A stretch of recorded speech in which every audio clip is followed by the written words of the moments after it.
इस वक्त हम वशिष्ठ नागा बाबा के साथ मौजूद हैं।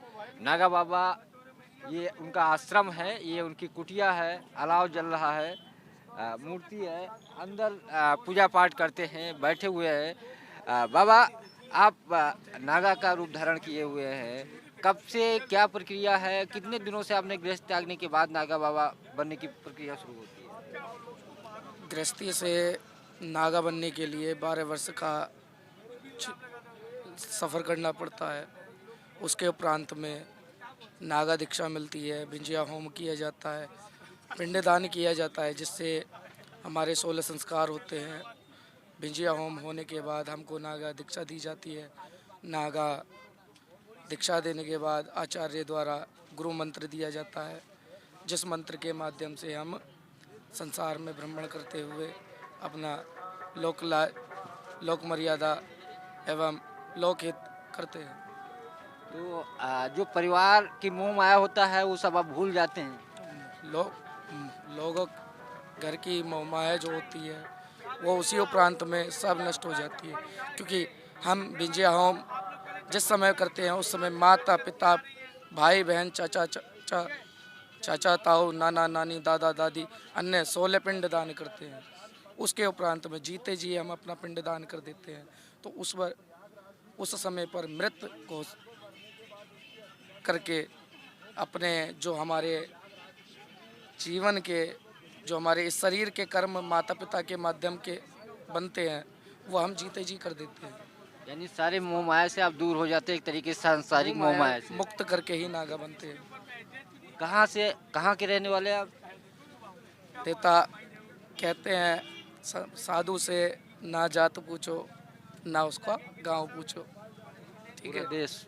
हाँ जी, ये पूरा भारत ही भारतवर्ष नहीं अखंड ब्रह्मांड ही ये साधु संतों का है पृथ्वी लोक। तो आपने शुरू से नागा बनने का प्लान बना लिया था या कुछ ऐसा विचार आया या किसी संत के संपर्क में आए? नहीं, 11 वर्ष की अवस्था में बाबा बालकनाथ मंदिर से जुड़े हुए थे हम, जो कि दिल्ली में है, और गाजियाबाद में भी है बाबा बालकनाथ धाम। उससे जुड़े हुए थे। उसके उपरांत में धीरे धीरे हमारे अंदर शिव में भक्ति जागी, जिसके माध्यम से हम ऋषिकेश आए। ऋषिकेश से नीलकंठ दर्शन किए, वहाँ से हमको इस संन्यास रूप का मार्ग मिला। 11 वर्ष की उम्र में पढ़ाई वगैरह हो रही थी कि संत के लाइन में आ गए थे? एक्चुअली मैं देहरादून आर्मी हॉस्टल से भाग चुका था। कुछ परिस्थितियाँ ऐसी थी मेरी आर्मी हॉस्टल में कि हम शरारतें अधिक करते थे, जिसके कारण हमको अधिक दंड मिलता था। तो वहाँ से भागने के उपरांत में हम घर पहुँचे। घर से थोड़ा सा दंडित किया गया। हाँ, माता पिता डांटे होंगे, अब कहाँ भग के दंडित आ गए? किया गया, जिसके कारण हम थोड़ा सा नर्वस हो गए, नाराज़ होकर के घर से आ गए। फिर उसके बाद हम आश्रम से जुड़े। आश्रम से जुड़ने के बाद जो हमको मार्ग मिला, भक्ति मार्ग मिला, उसमें धीरे धीरे रमते रमते चले गए। और उसके बाद जो हमारे अंदर से दृढ़ निश्चय ले लिया कि हमको इस लायक आर्मी हॉस्टल में क्या कर रहे थे, पढ़ाई वगैरह हो पढ़ाई रही थी हमारी, थी? किस क्योंकि चीज़ हमारे की? पिता आर्मी से थे। नागर क्या कर रहे थे? आर्मी से थे हमारे फादर। 1999 LOC कारगिल में शहीद हुए। तो आप वहाँ ही पढ़ाई कर रहे थे? हाँ जी। उसके उपरांत में हम संन्यास में। तो दिनचर्या आप लोगों की कैसे होती है, सुबह से शाम तक क्या? सुबह की दिनचर्या सुबह से हमारा परमात्मा से ध्यान योग इत्यादि से स्टार्ट होती है, और उसके बाद धुने भी अपनी धुनी रमते हैं नित्य। अपना धुनी में जो भी अन्न बनता है उसी से अपना जीवन निर्वाह करते हैं।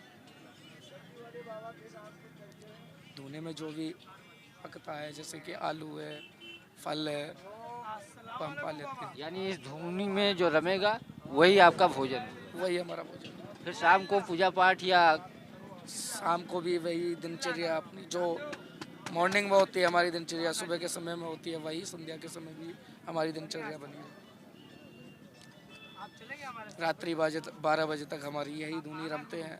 फिर उसके बाद जो आपका घर का नाम था वही नाम अभी भी चला रहा है या बदल गया? घर का क्या नाम था, आप क्या है?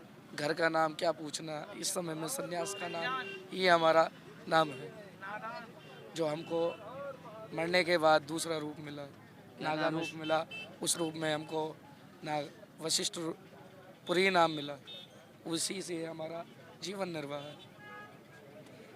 तो ये थे वशिष्ठपुरी नागा बाबा हमारे साथ, जिन्होंने पूरी दिनचर्या बताई और कैसे इन्होंने नागा यानी नागा साधु बने। 11 साल की उम्र में पढ़ाई कर रहे थे, देहरादून आर्मी हॉस्टल से भाग गए। उसके बाद माता पिता ने जब डांट लगाई तो वो सीधे संतों के संपर्क में आ गए, मंदिर गए। उसके बाद नागा का जो एक तरीके से रूप है या कह सकते हैं जो इस लाइन में था, वो जा करके फिर ग्रहण किया। 11 साल एक तरीके से 12 साल जो इसकी प्रक्रिया होती है, गृहस्थ त्यागा और उसके बाद उन्होंने नागा का एक रूप उनको जो मिला, एक पदवी मिली कह सकते हैं। और उसके बाद उनकी जो दिनचर्या है सुबह से शाम तक, ये जो धूमी है इसी में उनका भोजन पकता है और वही ग्रहण करते हैं। तो इनकी ये पूरी दिनचर्या है, एक बहुत कठिन कह सकते हैं हम। इनकी जो जीवन शैली है या बनने की जो प्रक्रिया है, ये एक तरीके से जो गृहस्थ मोह माया से अलग होना पड़ता है। 11 साल उन प्रक्रियाओं से गुजरना पड़ता है, आपको सिद्ध करना पड़ता है कि आप नागा साधु बनने लायक हैं, उसके बाद ही आपको दीक्षा दी जाती है। पंकज चतुर्वेदी, TV9, प्रयागराज।